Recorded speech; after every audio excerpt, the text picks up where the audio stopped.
Today we'll discuss the development of face. The development of face starts during the 4th week of development and it is complete at the end of 8th week of development. The lower jaw is the first to form. It develops in the 4th week of development.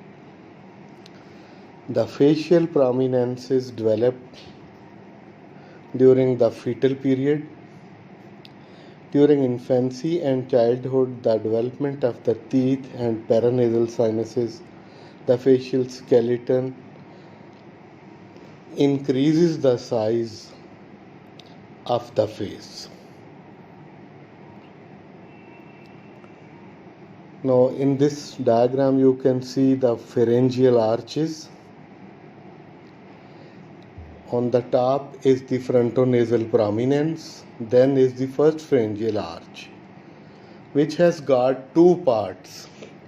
One cranial part is known as maxillary process, while the lower part is known as mandibular process. So in this way you can see face develops from 5 prominences. One is the frontonasal prominence, and there are pair of maxillary prominences and pair of mandibular prominences. So in this way 5 prominences which are present around the stomodium. Cranially is present the frontonasal prominence, on the side is present the maxillary prominence, and on the side inferiorly is present the mandibular prominence.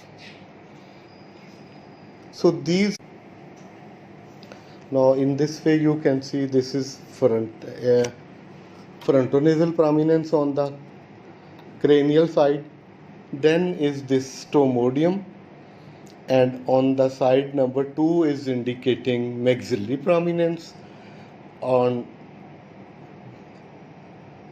on the caudal part of the stomodium there are 2 mandibular processes.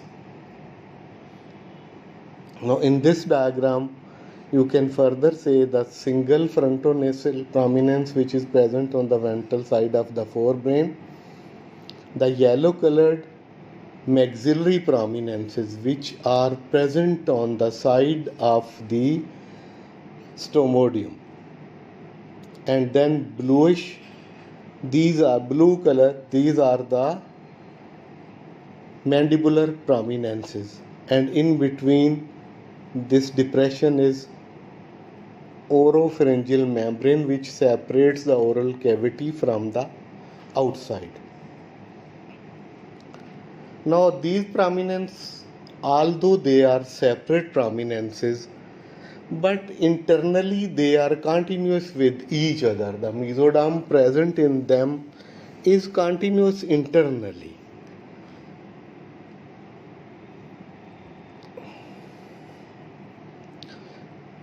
Stomodium, it is an ectodermal line depression separated from the primitive pharynx by the buccopharyngeal membrane. The membrane later breaks down and the stomodium opens into the pharynx. Now, on the frontonasal prominence, by the end of 4th week, 2 oval-shaped ectodermal thickenings called nasal placoid present on the infralateral margins of the frontonasal process, they appear. These nasal placoids, they are the primordiums of the nasal cavities and nose. First of all, they appear on the infralateral margins of the frontonasal prominences. Then on the margins of these nasal placoids, mesodermal thickening, which are horseshoe shape, they develop. So they develop around the nasal placoid. So in this way, nasal placoid, which was an elevated space in the beginning, then become a depressed space. Now it is known as nasal pit. And the medial margin of the horseshoe shaped thickening is known as medial nasal prominence, while on the lateral side it is known as the lateral nasal prominence. And the depression in between is known as nasal pit. Now the maxillary prominence continue to increase in size and merges with the mandibular prominence to form the cheeks.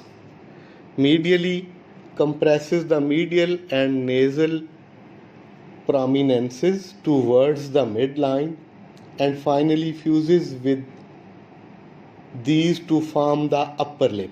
So in this way, philtrum, intermaxillary segment, they are formed by the maxillary prominences. Then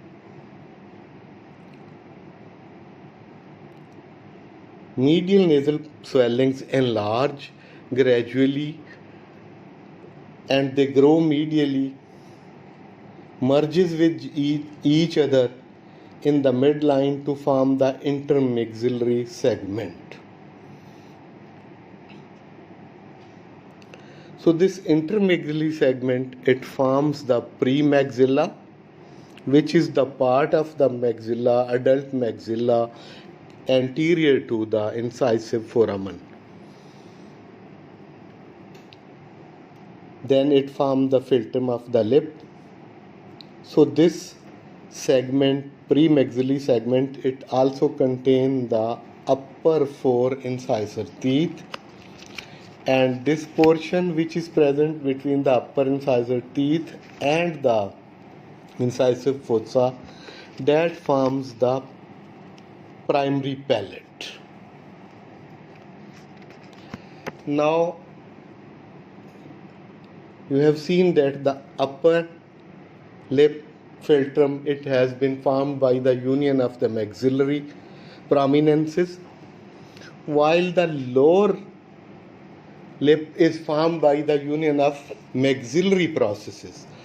So now from the first and second pharyngeal arch, mesoderm, it invade into these prominences, and in the first pharyngeal arch, the mesoderm comes into the maxillary prominence and forms the muscles of mastication, so which are supplied by the muscles of mastication, which are supplied by the mandibular muscle.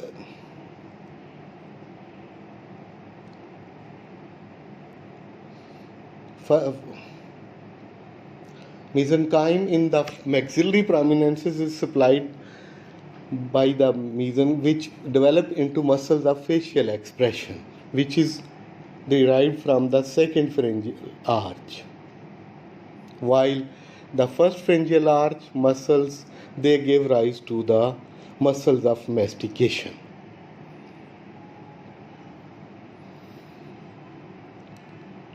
The frontonasal prominence forms the forehead and the bridge of the nose, frontal and nasal bone, while the maxillary prominence forms the upper cheeks region and most of the upper lip, maxilla, zygomatic bone and secondary palate. The frontonasal prominence forms the forehead, bridge of the nose, frontal and nasal bones. The maxillary prominence develops into upper cheeks and most of the upper lips, maxilla bone, zygomatic bone, and secondary palate. The mandibular prominence fuses and forms the chin, lower lip, and lower cheek region and mandible bone. The lateral nasal prominences form the ala of the nose. The medial nasal prominence fuse and form the intermaxillary segment. Now, development of the nasal cavity. With the formation of nasal placard, then around this the mesenchyme grows and form a horseshoe-shaped swelling. The medial portion of that is known as medial nasal prominence, while the lateral portion of that is known as lateral nasal prominences. So in this way, a depression is formed which is known as nasal pit. By the end of 6th week, nasal pit deepens and forms the nasal sac. Each nasal sac grows dorsocaudally ventral to the developing brain. Initially, the nasal sacs are separated from the oral cavity by oronasal membrane. The oronasal membranes rupture by the 7th week. So in this way, communication between the primitive nasal cavity and the oral cavity is established. These communications on the side of the nasal wall, there appear certain swelling which form the primitive conchae.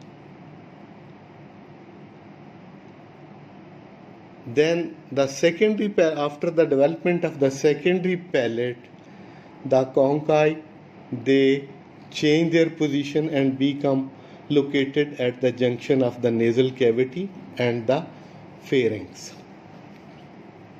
Nasal septum develops as a downgrowth from the internal part of the medial merged nasal prominences. It fuses with the palatine process in the 9 to 12 week superior to the hard palate primordium. The superior, middle, and inferior concha develop on the lateral wall of the nasal cavity. The ectodermal epithelium in the roof of each nasal cavity becomes specialized as the olfactory epithelium.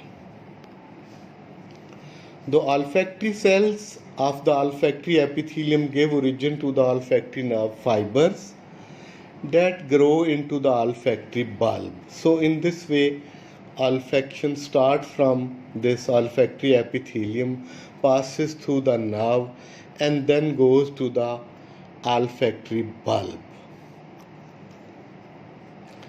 Nasolacrimal duct develops as a rod-like thickening of the ectoderm in the floor of the nasolacrimal groove. So nasolacrimal groove is present between the lateral nasal prominence and the maxillary prominence. So here an ectodermal solid rod grows. This solid rod separates from the surface ectoderm and lies in the underlying mesoderm. The card gets enlarged on the cranial part and then it becomes canalized to form the nasolacrimal sac. The lower portion remains narrow and forms the nasolacrimal duct, and it opens into the inferior meatus of the nasal cavity. The duct usually become patent only after birth. Before birth, it is partially patent, and it is only after birth that it become completely patent.